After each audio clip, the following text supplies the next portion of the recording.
Hi, and welcome to another episode of Dane's Desk, where I ask our guest an advising topic. Today, my guest is Michael Geroux. Hey, Michael, how are you? Doing well, Dane. How are you? Doing well, also. So, Great. Michael, can you tell us a little bit about yourself? Absolutely. Thanks for having me on as guest for Dane's Desk. This is awesome. So excited to be here. Hi, everyone. My name is Mike Geroux, go by Mike G, one of the assistant directors in the Academic Support Center at the University at Albany. Our office works primarily with freshman and sophomore students. So, right now, we are in the middle of making freshman schedules and preparing for orientation. I've been in the field for almost 15 years doing advising work, did a little bit of admissions work, and love what I do. And really, it all kind of kicked into gear when I became really involved in NACADA. So I'm very involved in Region 1 on our conference committee, doing work with evaluations, grad networking event, going to do some first time in lunch coordination for our next year's conference. And then I've branched into more executive office positions through Webinar Advisory Board and our advising, training, and development subcommittee, where we're doing some mentoring work and some other great things. Awesome.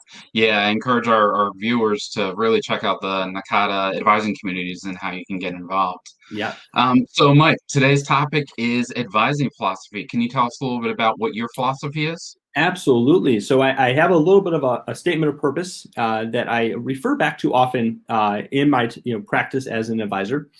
And so I'm just going to go ahead and share that with you all. So I like to kind of approach this as to say, to be an effective advisor, one really should embrace the concept of developmental advising or holistic advising, which is where we start to focus on the whole student. This is going to require a firm knowledge base of all of the undergraduate majors at your particular institution, or even grad programs if that's what you're advising, is taking you to. You want a passion for guiding students through the specific programs and an understanding of when and how to support them through difficulties of being a college student. You should, as an advisor, be viewed as an ally to all of your students because you are their first resource for help, guidance, and need to be readily available and accessible across several platforms. We're talking in-person, emails, phone meetings, now Zoom meetings, and social media as well, if that's what you like to use as one of your tools. So in addition to having a solid knowledge base of all of the university policies and procedures, advisors need to have compassion and high energy. The role of an advisor is complex. It encompasses a plethora of responsibilities that require constant balance. So we need to provide answers to students' questions. We're continually checking progress, maintaining an open door policy, and following up with those who are struggling and making sure each and every student feels that they are important and the advisor is invested in their role at the institution. So the role of an advisor is charged with, essentially bridging the gap of academics and real life lessons while focusing on the development of each individual student. Along with the compassion for advising comes the ability to act as a counselor in times of need. Much of the developmental advisor's time with students will take the conversation beyond coursework for the major and delve into real issues that are affecting the student. By harnessing the role of a life counselor, academic advisors get the full story of their students, making them more effective in terms of help and resources they can provide. And if a student feels comfortable enough to open up to your advisor, this implies the advisor has put forth that time and energy to ensure they are viewed as someone who the students can really trust. So a key component in the advisor-advising relationship is the students feel that they have control over their choices and are taking responsibility for their academics.